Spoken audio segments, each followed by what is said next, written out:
सम्यन्यायकलापेन महता भारतेन च उपबृंहितवेदाय नमो व्यासाय विष्णवे। नारायणं नमस्कृत्य नरं चैव नरोत्तमं देवीं सरस्वतीं व्यासं ततो जयमुदीरयेत्. In the last episode, we saw how the Samudra Manthana happened and the Amrita came into being. Now, the Amrita is one entity that's going to play a very significant role in our story henceforth. In this episode, we are going to deal with Vinata and Kadru, Kashyap's two wives, and what exactly transpires between the two of them. Now, if we remember, Vinata begot two eggs and Kadru begot 1000 or so. Kadru's children are the Nagas. Vinata's children are going to be two beings. In her haste and out of jealousy that Kadru's children were born first, she broke the first egg and a half developed Aruna came out. And after cursing that Vinata is going to become a slave for 500 years, Aruna also uttered a blessing saying that the second egg, when it breaks, my younger brother will come and liberate you from slavery. Now we are going to see, after the Samudra Manthana has happened, we are going to see now how the events of Samudra Manthana, the aftermath of the Samudra Manthana is going to play out in Vinata and Kadru's life, and how Vinata and Kadru's life is going to play out in the wider lives of the Devas.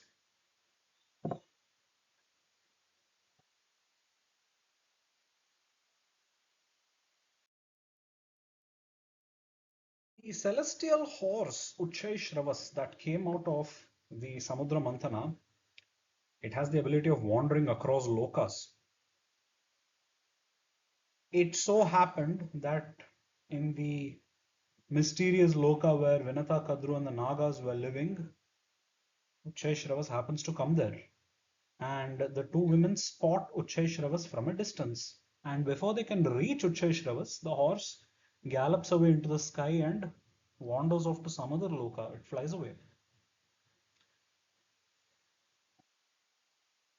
Now, at this point of time, Kadru and her 1000+ children are enjoying life nicely. They have all kinds of magical powers. They have all kinds of mantra shaktis. They are able to use their magical divine powers to construct wondrous places. They are entertaining their mother very nicely. They're taking care of her. And seeing all this, Vinata feels really sad, really left out. And we must remember these are the first Nagas. The first kind of any race will be amazingly powerful. For example, the first humans, such as Vaivasvata Manu, the Prajapatis, etc., were extremely powerful people. They could also travel to different lokas. They were more powerful than the Devas, in fact. They were more powerful than Indra, Agni, etc. And we are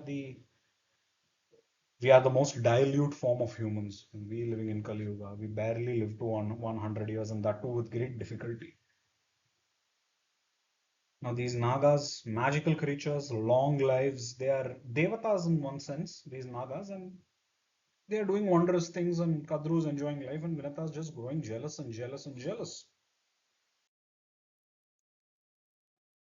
Now, Vinata says, we have to find that horse Uchchaishravas because there is something that I want to bet. I want to place a bet with you. I want to place a wager with you, Kadru. There is something that I want to do. Let's find that horse, Uchchaishravas. And so, they are at this point of time, if you see the screen over here, they are living somewhere, say, near Rasatala. And they travel across various lokas. Across various lokas. And the lokas are numerous. They are numerous, and in fact, Vyasa even describes them to some extent. Vyasa says that these lokas that they are going to travel across are comprised of various kinds of Gandharvas, various kinds of Vidyadharas, Apsaras, and they are in different parts of Brahmanda. Now, Kadru is a little confused before they start that journey to find that horse. Kadru is a little confused. She's like, why do you want to find that horse? And Vinata says,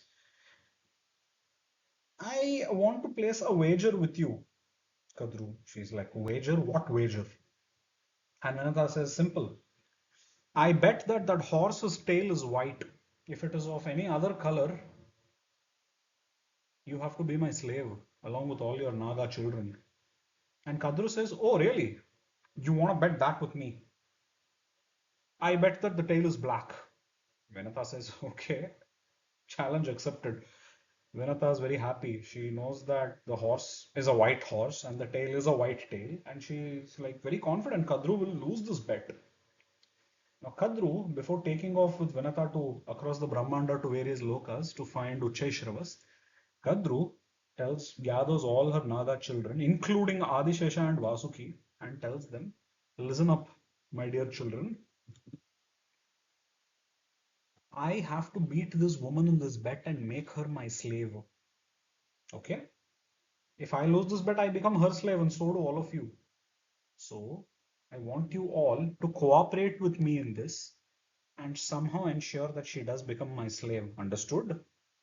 Vasuki, his followers, Adishesha, a small group of Nagas, a small but a significant portion of the Nagas, they outrightly tell their mother, you evil woman, how can you even do such a thing? Don't you know that according to Dharma Shastras, gambling is a major sin? Now, here we have to take a pause. In Sanatana Dharma, gambling is a very huge sin. Why? Any act that can lead to spontaneous multiplication of evil is considered as a reprehensible act in Sanatana Dharma. For example, alcohol. Now, some people might ask, if I drink a little bit of alcohol, what's wrong in that? I'm not going to behave in an ugly way with anyone. I'm in control. But Sanatana Dharma says alcohol is one of the abodes of Kali. And it says it's one of the most evil substances in existence. But if you go by the reasoning of I will drink in limits, so what's wrong? Sanatana Dharma does not say that a person cannot drink in limits and that a person cannot maintain control, etc. It doesn't talk about quantity. It says that the very quality and the intention with which alcohol is made is so evil, and it is made to intoxicate, it is made to make a person lose their senses, it is made to make a person commit all kinds of error of judgment, that the very precedent that it sets in society makes it an extremely abominable entity, a substance. And there are person who even forget drinking, even looks at a bottle of alcohol and thinks, I wonder how it tastes. If I take a swig of it, wouldn't it be amazing? Even if he thinks like this, after death, he goes to Yamaloka at least for some time. He goes to Naraka at least for some time. So gambling is considered something similar. It spontaneously attracts further and further acts of evil, and these righteous Nagas, such as Adishesha, Vasuki, they all know very well that this is very wrong. And because they refuse to cooperate with Vinata, what does Vinata do? She curses all these Nagas, saying that in the coming two yugas, at the end of Dwapara Yuga, a man named Janamejaya will make a huge yajna to murder you and your lineages. You and all your lineages, your entire Vamshas will die in that yajna. You'll fall into that fire and get burnt. These Nagas, now of these Nagas, Adishesha and a very small group of his followers, they go off to do penance to Vishnu to do Sharanagati, whereas Vasuki and his followers, which are the majority of that faction, they don't do Sharanagati to Vishnu, but they go into service of the Devas, Devas like Shiva. They go off into their service. Now, in our story, we will notice a very peculiar thing, which we will address later. Adishesha is not touched by this curse of Kadru, whereas Vasuki and his followers are at least partially touched by it. Come to that topic later, why this happens. Now, a lot of these Nagas go to Brahma and they ask him, they pray, they penance to Brahma. They ask him, our own mother has cursed us like this. Can you do something for us? So Brahma tells Kashyapa, look, that curse is not going to entirely be erased. So I'm going to teach you a Vidya known as Vishahari Vidya. Teach it to these Nagas, these good Nagas, these Dharmic Nagas. It is some kind of a Vidya. It probably entails the practice of some austerity and the recitation of some mantra and the practice of some penance. And it will kind of mitigate the after effects of that curse that Kadru has pronounced on them. And so he teaches them the Vishahari Vidya. Now, in the meantime, those Nagas, the majority that agrees to cooperate with Kadru, what do? They, along with Kadru, they travel across across Brahmanda. And they travel across very mysterious worlds. One world is a world filled with wondrous forests and lakes and rivers and populated by mysterious devatas. One world is populated by mysterious asuras and rakshasas who live in these wondrous palaces. And then there is this mysterious world where Vishnu did penance to give rise to his own conch Panchajanya in its avatara state. And they pass many strange worlds like this from and all this is in some corner of Brahmanda. It's very far away from Bhuloka today. They cross Patala Loka and they see so many weird life forms in the seas and the rivers in these worlds, and they roam on these worlds, and then they again take off into the skies of these worlds and travel the cosmos, and they go from place to place, and they finally come to the bottom of Brahmanda where the great sea of the great sea of Garbhodaka exists. Now if you go below this, somewhere close to the edge of this sea, that is where Naraka lies. Okay, it's actually a very deadly place of the Brahmanda to be. It's a very turbulent place where the cosmos turn extremely turbulent, and it is the place where the navel of Hrishikesha exists. The navel of Hrishikesha is basically a gigantic place in space, in cosmic space, described both in Swami Vedanta Desika's Bhugola Nirnaya as well as in the Mahabharata. It lies at the very base of the Brahmanda, and from that region, newer and newer creations of Brahmanda, that is stars and planets and exoplanets and all kinds of cosmic entities, are churned out of there. It's a place from where new celestial bodies take shape, and it's a very turbulent part of Brahmanda. And below that lies that huge region where Adishesha's universal form sits balancing the Brahmanda on one of its hoods. Now, if you might wonder, how can Adishesha balance the entire Brahmanda on his hoods? Because Adishesha's cosmic form extends across cosmic space in an unimaginable sense. These things can't be really imagined. It's from there that all of this is balanced on his head. This Brahmanda is balanced on his head. And the form that Vishnu takes in this part of Brahmanda is a tamasic form. Pancharatra states this in the Padma Samhita. It's a tamasic form. And if you're wondering, oh, Vishnu Shuddha Sattvika, how can Vishnu be tamasic? Well, he takes a tamasic form to make tamoguna bend to his will so that he can use tamoguna to fashion more things in the Brahmanda. But that guna does not affect him. So his outer form is tamasic, but inside he is Shuddha Sattvika. He's bending it to his will. This part of the Brahmanda is where the great cosmic fire of Pralaya will arise to wipe the Brahmanda clean when Sankarshana triggers it. These are all some Vedantic concepts that we need not really bother about now. So this is somewhere way past Patala Loka.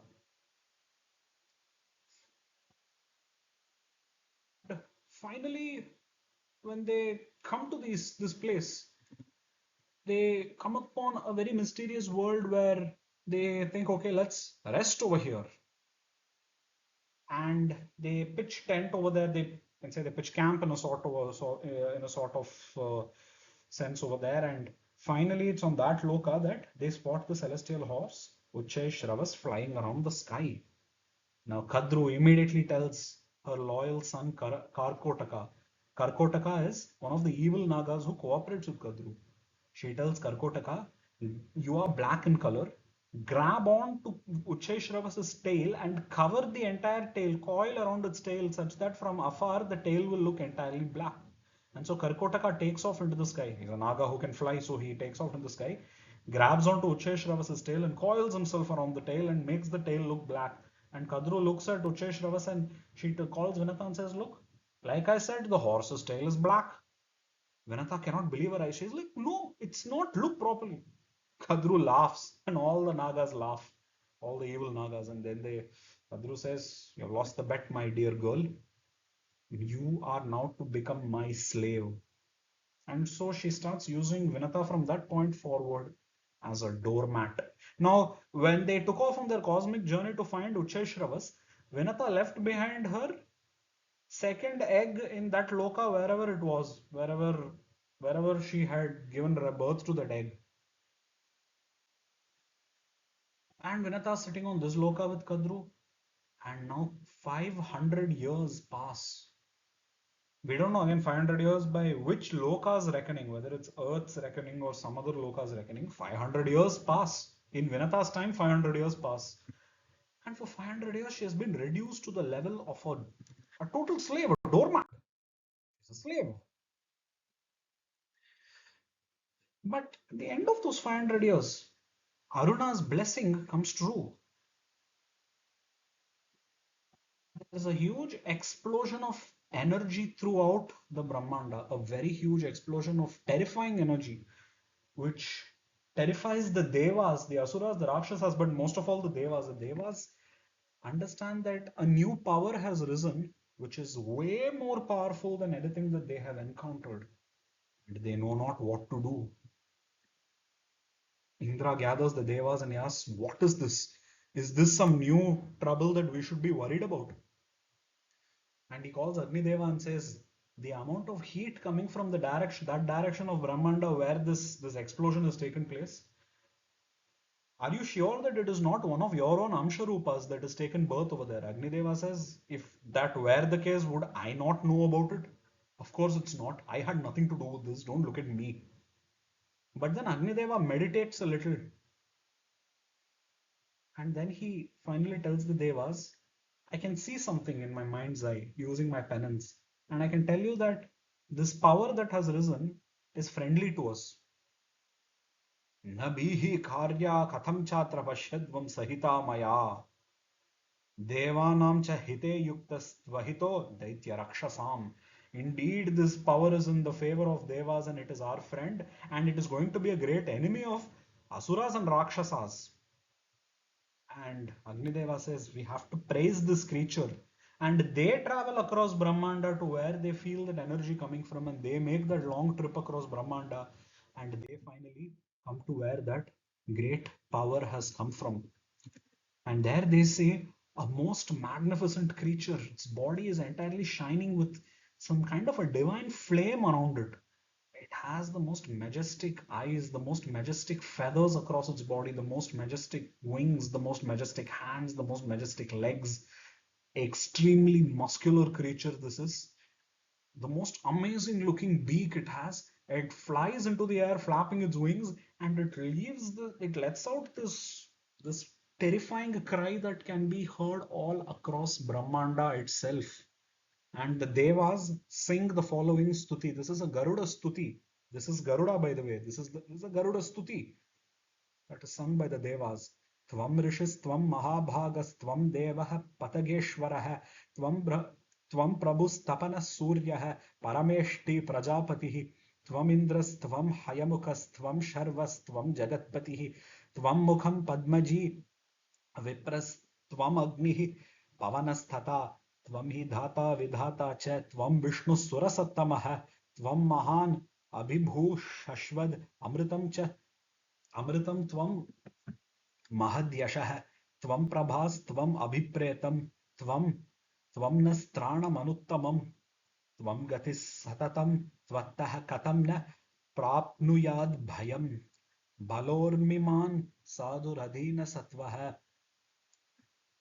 Samriddhiman Durvishahastvameva, Tvattah Sritam Sarvamahin Akirte, Hyanagatam Chopagatam Cha Sarvam Tvamuttah त्वमुत्तमः सर्वमिदं चराचरं गभस्तिभिर् भानुर् इवावभाससे समाक्षिपन् भानुमतः प्रभां मुहुः त्वमन्तकः सर्वमिदं ध्रुवाध्रुवं दिवाकरः परिकुपितो यथा दहेत् प्रजास्तथा दहसि हुताशनप्रभ भयङ्करः प्रलय इवाग्निरुत्थितो विनाशयन् युगपरिवर्तनान्तकृत् खगेश्वरं शरणमुपागता वयं महौजसं ज्वलनसमानवर्चसं तडित्प्रभं वितिमिरम् अभ्रगोचरं महाबलं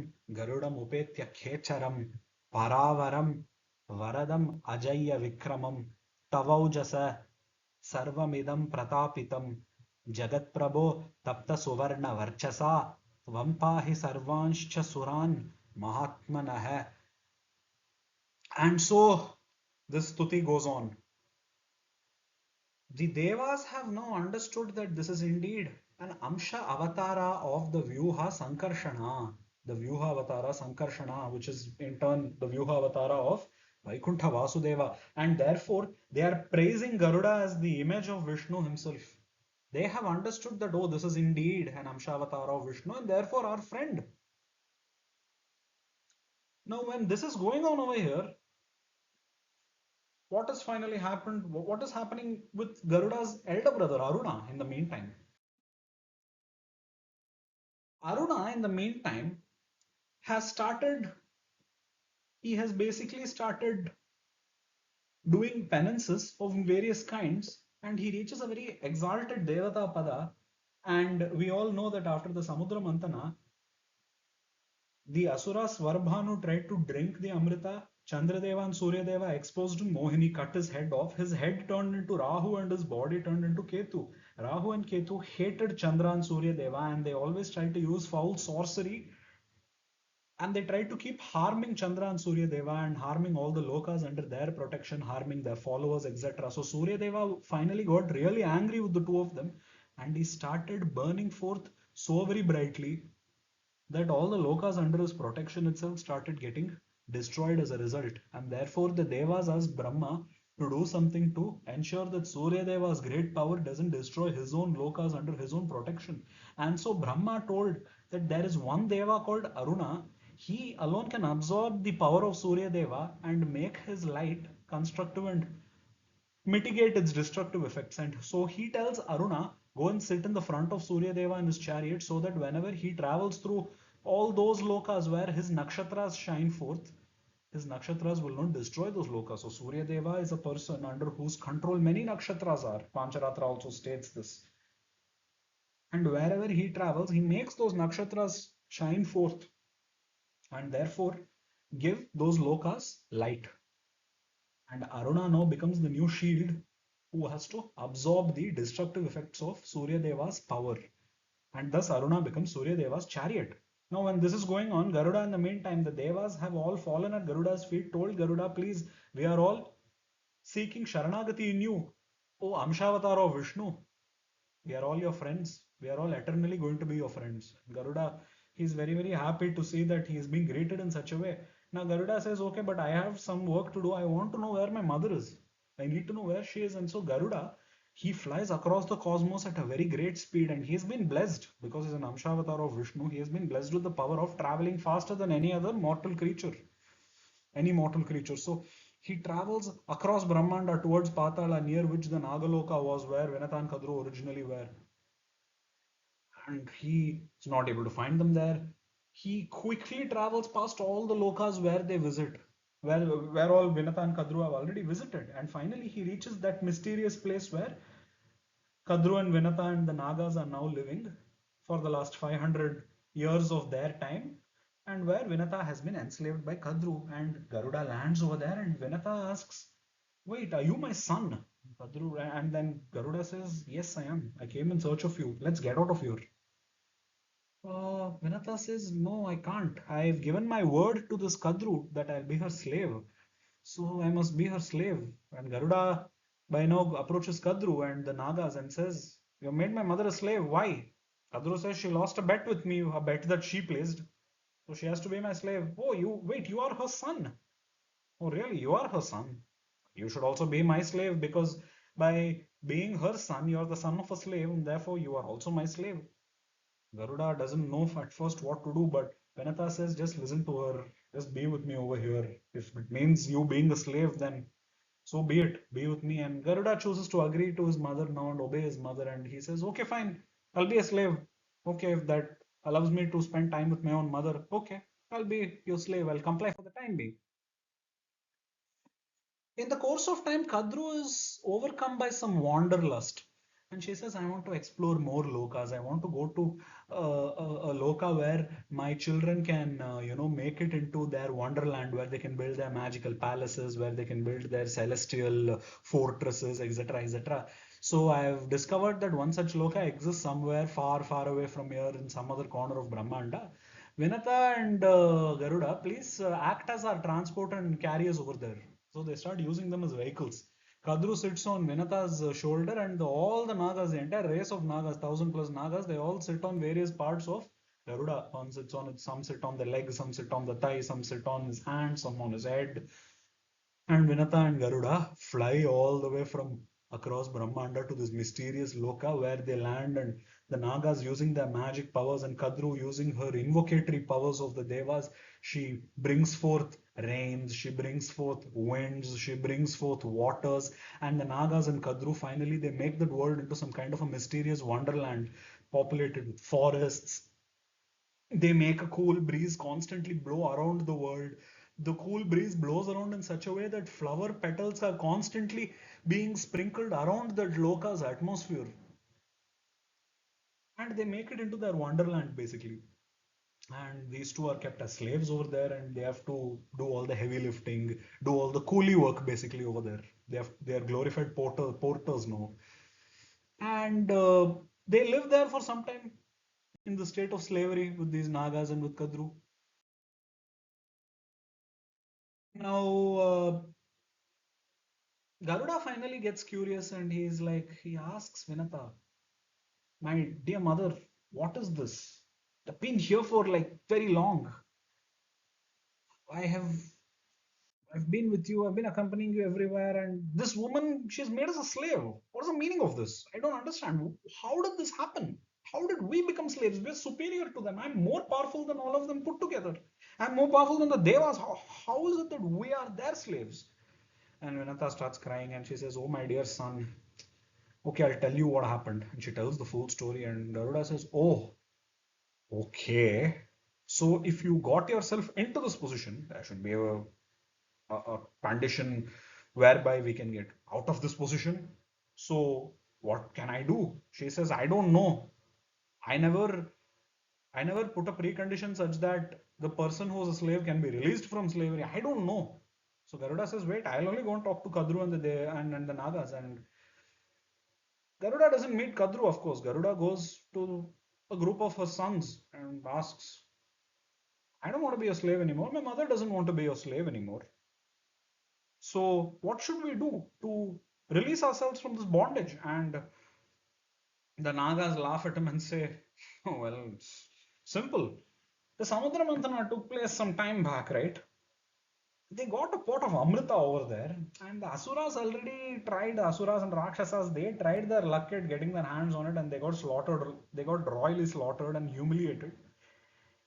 Now, we know that you're a creature of very great powers and you're extremely powerful, so why don't you put those powers to use and get us that pot of Amrita? We Nagas want to drink that Amrita. Get us that pot of Amrita, and if you do that, you and your mother can go free. Why not? Garuda says, okay, done. I'll get you your Amrita. After that, you will let us go. And so Garuda goes to Vinata to tell her that this is the condition laid for their freedom and he is going to do this. Now, we will be seeing in our next episode after this how Garuda undertakes his journey of getting the Amrita, what are the Lokas, and the great adventures he undergoes on his quest.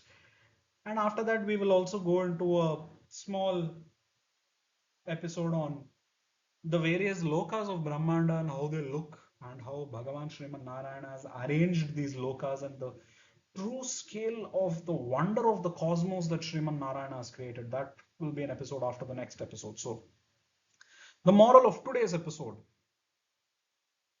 Vinata is actually a good person because it's evidenced from the fact that she had enough punya to have children like Aruna and Garuda, and later on in life she repents for her stupidity, but nevertheless she was a stupid person. Now, even a good person can be prone to stupidity, and even a good person can face bad things. Here is where we come to the old question. How is it that Adishesha and his immediate followers were not affected by Kadru's curse, as we shall see in the story to come, but Vasuki and many of his followers were at least in part affected by that curse. Of course, Vasuki was a friend of the Devas, and Vasuki is a dharmic person. Vasuki's followers are dharmic people. Vasuki sits on Shiva's neck, and yet Vasuki was not totally immune to Kadru's curse. Adishesha was. Why? The answer to this is actually the answer to a very core question of Vedanta itself. What is that one thing that you can do to ensure that no karma touches you, whether it's good karma or evil karma? Karma itself does not have an effect on you, and that one thing is called Sharanagati to Sriman Narayana, Vaishnava Sharanagati. That is exactly what Adishesha did. Vasuki and company, they believed in Vishnu, but they didn't do Sharanagati. Now, what is the Sharanagati? Is it a ritual? No. Sharanagati involves rituals, but it is not by itself a ritual. Sharanagati is a state of living, it's a way of living. What way of living is this? It is a way of living in which every second of your living time, every act you do, you think that this action I'm doing only to please Sriman Narayana, and I do not want any phala that comes out of it, any good phala or any evil karma phala. I just want Sriman Narayana to be pleased. And you have to bring yourself into a discipline where your words, your thoughts, your actions in every way are pleasing to Sriman Narayana as per the Vedanta. Living in this state is called Sharanagati. If you do this, slowly, slowly, karma phala will stop having any effect on you. Adishesha did that. Vasuki and the others, they still want to enjoy the Devalokas, so they don't do that. And so, karma phala will keep hitting them at various levels. The power of Sharanagati is seen among the Nagas itself, among the good Nagas itself. That's a story we will come to later on when we talk about Adishesha. Now, repentance. If you are if you're a dharmic person in general, you did something stupid and you repent. Is it possible? Is damnation eternal in Sanatana Dharma? Of course not. Of course not. You can repent, but depending on the scale of your error, you will have to face a part of its consequence, and repentance is going to be slow, and turning the consequences of your bad actions around is going to take time, but it is possible, is the overall message over here. It's the overall message that it is possible. It's possible. And as we will see throughout the Mahabharata, here and there through mentions of Vinata and Kadru in the future, Vinata becomes a good person. Vinata is a beneficent devata, is a beneficent deva. She is one of those devas who are invoked on auspicious occasions, whereas Kadru, even today, is considered as an evil devata, as a Rakshasa devata. She is a Graha devata who energizes herself by doing harm to creatures, by killing creatures. And that is reflected in the majority of her children as well. So we learn from today's story a few things: why gambling is evil, how even good people can do very stupid things, the vastness of the cosmos, and how powerful creatures with powerful amounts of penance can travel across it. And finally, the fact that Bhagavan will not let go of dharmic people, no matter how stupid they have been. He will send some kind of aid, and in this case, that aid is come in the form of his own Amshavatara, Garuda. So that concludes our Mahabharata lesson for today. Stay tuned for the next episode, which will be coming across the weekend. And needless to say, do go seva. Try your level best to do whatever you can to save the Gauvamsha from any form of harm.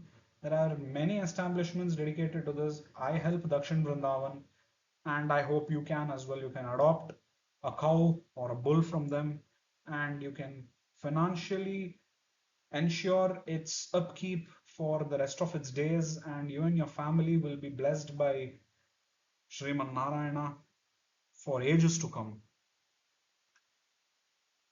To one and all, Srimate Narayanaya Namo Namaha.